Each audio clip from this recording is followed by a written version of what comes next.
Vamos lá. Tchan, tchan, tchan, tchan, tchan.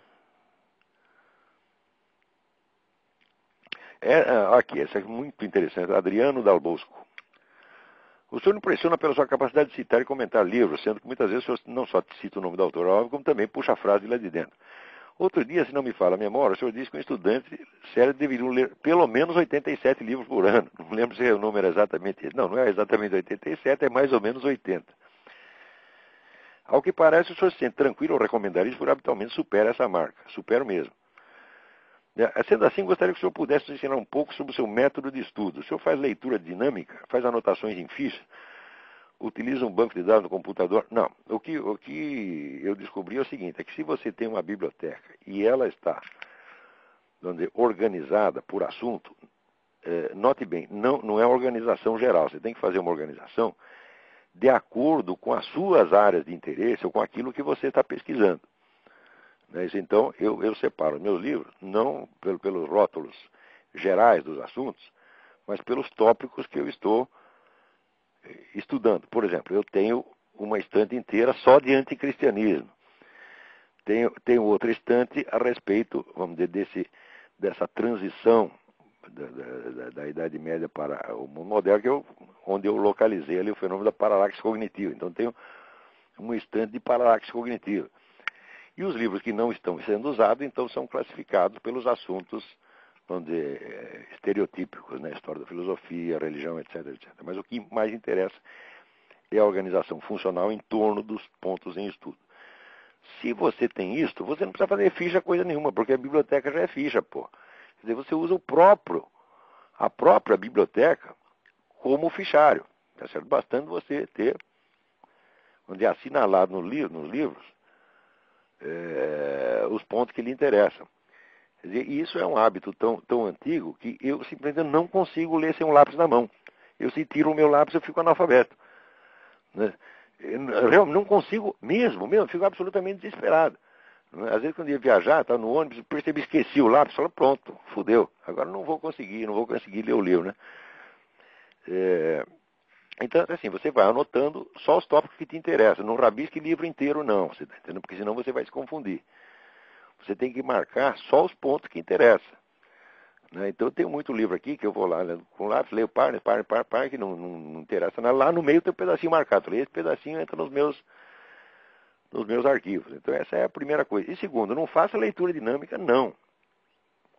Leia devagar, não tenha pressa. Aí, devagar também é pressa, tá entendendo?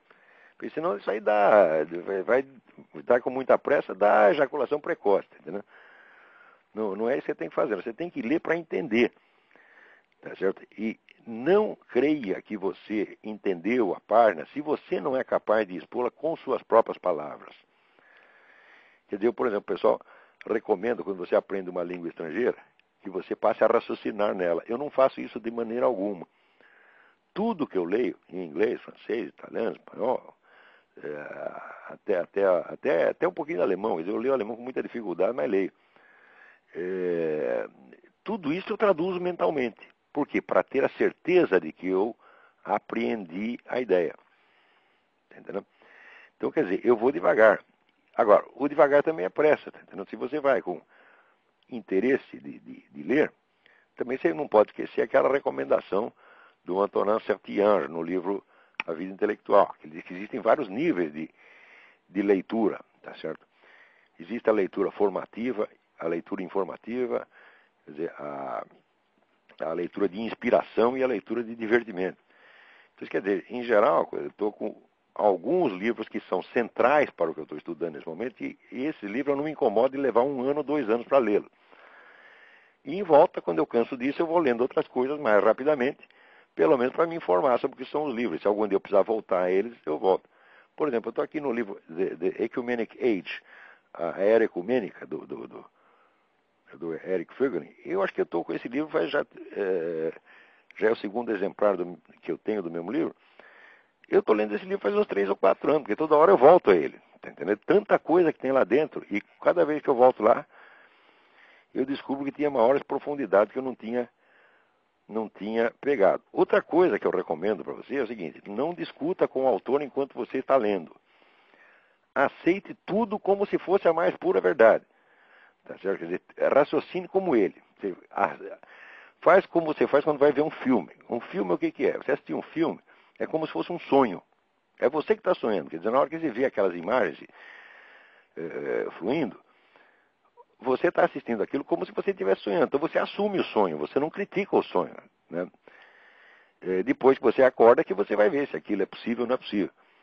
Então, eu, quando estou lendo o livro, eu me deixo impregnar inteiramente por ele, sem medo de ser enganado. Por quê? Porque se o sujeito estiver enganado, isso aí vai aparecer mais cedo ou mais tarde. No mínimo, você lendo vários livros, você se deixando impregnar por influências diferentes, elas mesmas, elas se compensam umas às outras, tá entendendo? Então, vamos dizer, a confiabilidade, a ausência de desconfiança é muito importante. Então, é mais importante você saber onde o autor tem razão, não importando se ele é Karl Marx, São Tomás de Aquino, Eric Fögen ou Aristóteles. Tá? Outra coisa, aqui até a minha mulher está me lembrando, passou aqui um bilhetinho. Lembra, quase, vamos dizer, uns 80% do que eu estudei na vida foi assim, em intervalo de trabalho, em ônibus, em sala de espera.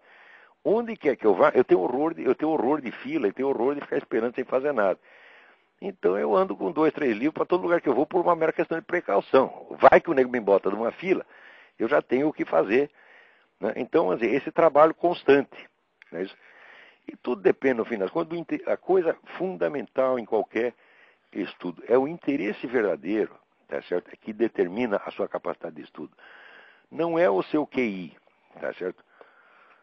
O meu QI, pelos testes, ele não é baixo, ele é, pelos testes, 147.